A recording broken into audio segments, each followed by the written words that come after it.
Karibuni sana kwenye channel yangu. This is Dr. Chaz. Leo bwana, tupo hapa kujifunza kitu kimoja tu, content monetization. Huenda usifahamu content monetization na huenda pia usifahamu Facebook. Tuanze na utangulizi. Facebook ni nini? Facebook ni mtandao wa kijamii unaotumiwa na mamilioni ya watu duniani kuwasiliana, kushirikiana na kutengeneza content. Huenda ukawa unasikia monetization, ukao uelewi maana yake ni nini. Sasa ngoja nikupe ufafanuzi vizuri. Neno kama neno monetization, maana yake ni kwamba ni mchakato wa kubadilisha content yako kuwa chanzo cha kipato. Yaani unachokiposti kwenye mtandao fulani. Sasa hapa nazungumzia in general kwamba kama ni mtandao wote ule. Monetization ni mchakato wa kubadilisha content yako kuwa chanzo cha kipato. Yaani unachokiposti kwenye mtandao, iwe video, posti au live, kinaweza kukulipa pesa. It kwamba inaweza kuwa Facebook, inaweza kuwa YouTube, inaweza kuwa TikTok, mtandao wowote ule. Ukiwa neno monetization, fahamu ni kitu kama hicho. Ni mchakato wa kubadilisha content yako kuwa chanzo cha kipato. Sasa tunakuja kwenye section ya pili, content monetization, ambayo imetuleta hapa YouTube muda huu na unatazama video hii. Content monetization ni nini? Ni huduma ya Facebook inayoruhusu watengenezaji maudhui, content creators, kupata mapato kupitia video au live streams. Which means kwamba ukipost picha wanakulipa, ukiposti video wanakulipa, ukiposti maandishi, unamgeza kaandika tu text pale kwamba jamani niko tarehe fulani kwa hivi na hivi, maandishi tu wanakulipa pia, na mwisho kabisa ukiposti pia story wanakulipa. Program ambazo wameziunganisha na kuwa za pamoja na kutengeneza content monetization better ni pamoja na ads on reels, in-stream ads na bonuses. Hivyo vitu vilikuwa mwanzoni vinajitegemea, lakini baada ya kuona ni kitu ambacho kitakuwa kizuri wakikifanya kwa pamoja, wameamua kuimprove na kutengeneza content monetization. Kwa hiyo hivi ni vitu ambavyo vilikuwa separate mwanzoni, lakini sasa hivi vimekusanywa kwa pamoja, vimekuwa content monetization.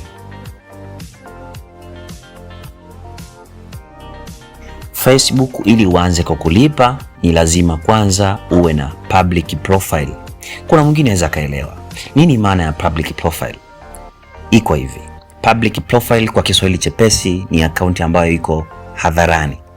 Which means kwamba kila kitu ambacho utakitengeneza kwenye profile yako, kila mtu anaweza kukiaccess, anaweza kukitazama. Ni lazima kwanza account yako iwe public. It means kwamba kila kitu chako pale kwenye account kiwe accessible na kila mtu. Sawa sawa, pamoja na content zako. Sasa namna gani unaweza kuiswitch account yako kama haipo public iwe public? Elekea kwenye Facebook yako. Ukifika hapo, nenda kwenye dot tatu hapo. Gusa hapo, then scroll chini hapo kwenye sehemu pameandikwa turn on professional mode. Utagusa hapo. Ukishagusa hapo, utagusa turn on. Baada ya hapo tayari account yako itakuwa iko public. Which means kwa watakuonyesha pia na utaratibu wao, hizo content monetization programs watakuonyesha hapo pia kila kitu. So baada ya hapo sasa unarejea kwenye profile yako, unaanza kutengeneza content.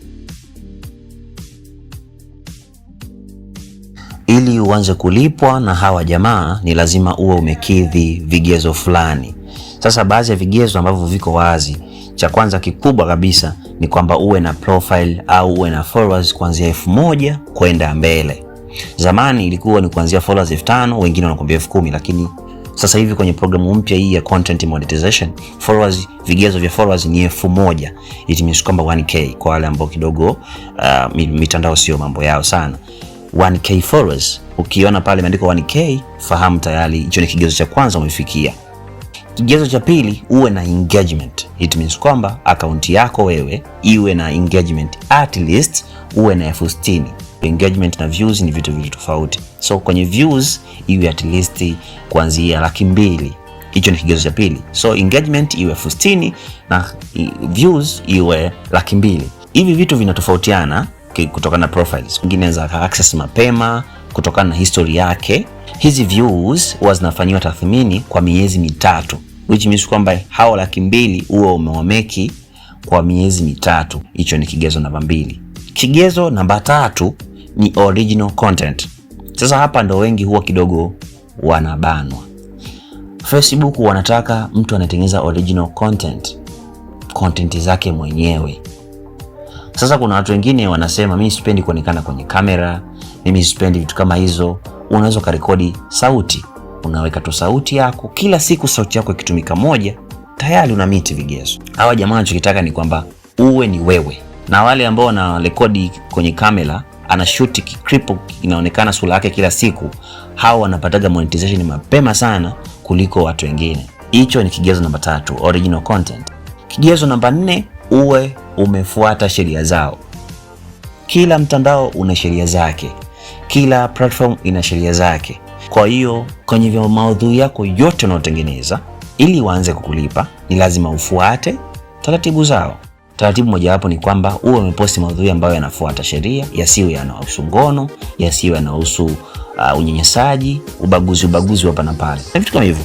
Hicho ni kigezo cha 4. Kigezo cha 5 na cha mwisho, uwe unatengeneza content kila siku. Uwe ni mbunifu kila siku bila kukata tamaa.